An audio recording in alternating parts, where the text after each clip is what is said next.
chief of the Cowlitz tribe, their shaman of the Cowlitz tribe, and a retired United Methodist pastor. Please come speak to us, Chief Roy. Bless you. Hallelujah. Hallelujah.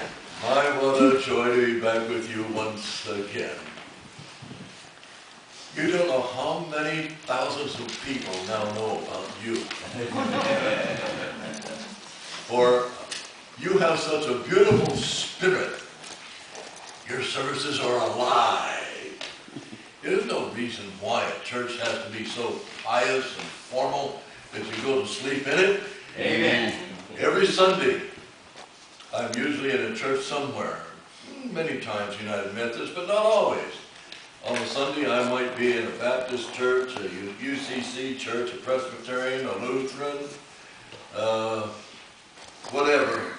Even a few times, been invited to be in a pulpit on a Sunday morning in a Catholic church.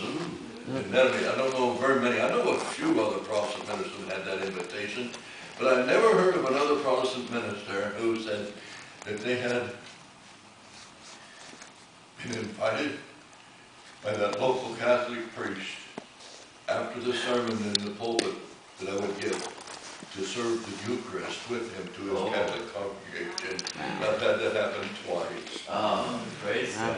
There are many, many churches that I've been in the last 6 months since my first meeting with you. You don't know how many congregations I've said. Now, if you've got a Sunday free to go visiting, and you want to visit a church that's really alive, go to Oakville United Methodist Church. You are a beautiful people, and it's a joy to be back with you again. Now, that suit thing, I don't know how anyone got the idea that I promised to wear a suit, because I don't know how I could make that promise. I haven't had a suit that would fit me for years. I don't have a suit. It's just a bad rumor we The last time I wore a suit was the Sunday before my retirement in the pulpit of a church that I was pastoring when I retired 20 years ago. After pastoring for 47 years. Now, some of you are saying, now, wait a minute, grandfather, I can do my arithmetic.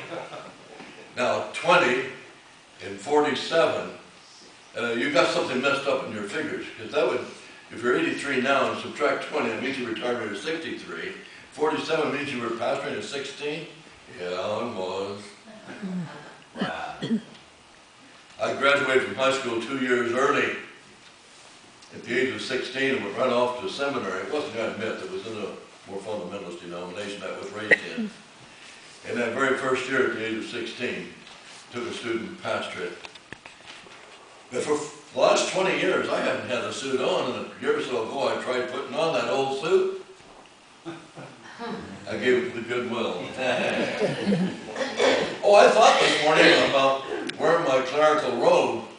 Now, I haven't worn that in 20 years. And I said, no, Preacher Bill doesn't wear one, I'm not going to either. So here I am.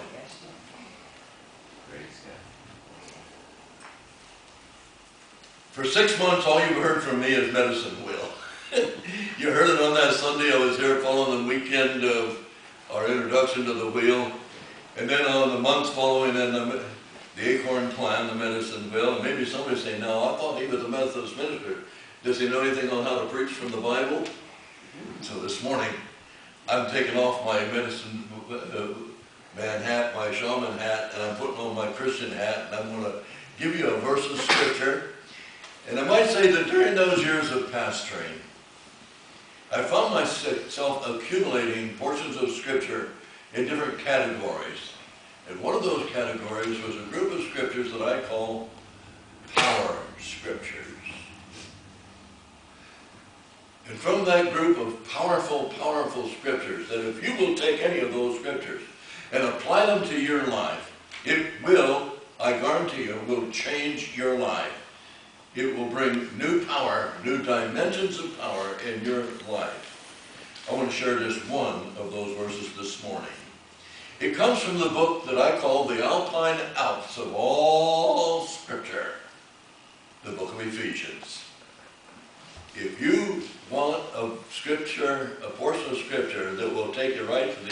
something else of your spirituality, read the book of Ephesians.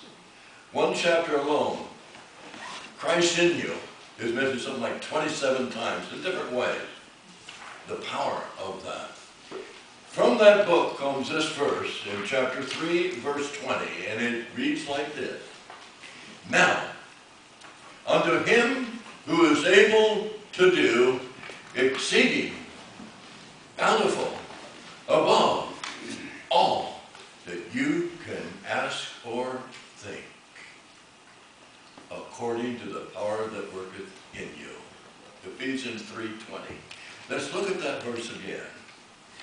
Now,